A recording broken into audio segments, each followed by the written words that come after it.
Alors Wolf, pour lui, Mercedes est dans un no man's land. Ils ont expérimenté à Bahreïn. Oui, effectivement, ça s'est vu. Ça a tenté des stratégies assez cheloues. 5ème et 6ème, ça aurait été des positions représentatives de notre situation actuelle, admet-il. Pour lui, le bilan à court terme est satisfaisant, mais à moyen terme, c'est l'inquiétude. Il ne peut pas dire pour le moment que Mercedes est en lutte pour conserver son titre constructeur, loin de là. Il est trop tôt pour regarder le championnat et la situation au classement aujourd'hui. Si vous regardez la hiérarchie aujourd'hui, il semble très difficile d'envisager de se battre pour l'un des championnats. Mais si on regarde seulement le week-end de course, nous avons probablement marqué le maximum de points que nous pouvions avoir. Même plus du coup.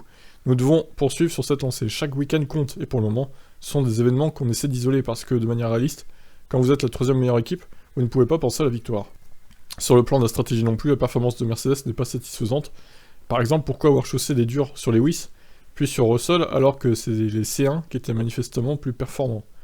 Peu performants, pardon. Ces pneus-là. Toto Wolff l'explique par la situation de No Man's Land dans laquelle se trouve Mercedes. Mettre le dur, c'était mettre la main dans les toilettes, tenter quelque chose, et c'était vraiment une seconde perdue à chaque tour. Ok, leçon apprise. D'une certaine manière, c'était une nouvelle situation pour nous tous, parce que nous étions quelque part dans un no man's land entre la 4ème et la 6ème place. Donc vous pouvez expérimenter davantage. Et je pense que faire l'expérience avec les pneus durs en valait la peine.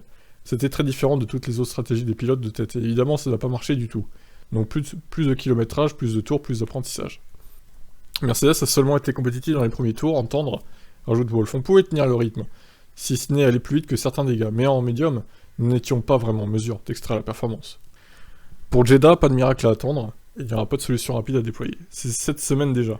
Il est plus facile de réduire la traînée de la voiture, parce qu'il suffit de prendre une tronçonneuse et de couper le arrière en morceaux, c'est donc ce que nous ferons à Jeddah. Ah oui d'accord, ok, très bien.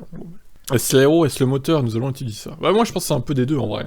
Je pense que nous étions probablement trop chargés en appui. Nous avons eu trop de résistance à l'air et c'est simplement parce que nous manquons de pièces en ce moment et j'espère que nous pourrons y remédier rapidement.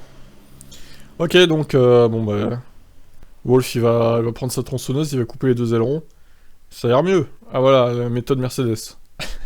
Bon allez, qu'est-ce que vous en pensez vous de la course de Mercedes? Moi j'en pense que normalement ils auraient dû faire 5 et 6 à la régulière, c'est vrai. Ils ont tenté je sais pas quoi avec les pneus durs, n'importe quoi. Ils ont perdu du temps, heureusement ils ont pas perdu de place. Ils ont de l'avance sur As, donc ça va encore. Et sur ceux de derrière, en termes de perfo, mais bon, il faut pas qu'ils retentent des trucs comme ça à chaque course non plus, parce que ça sert à rien quoi.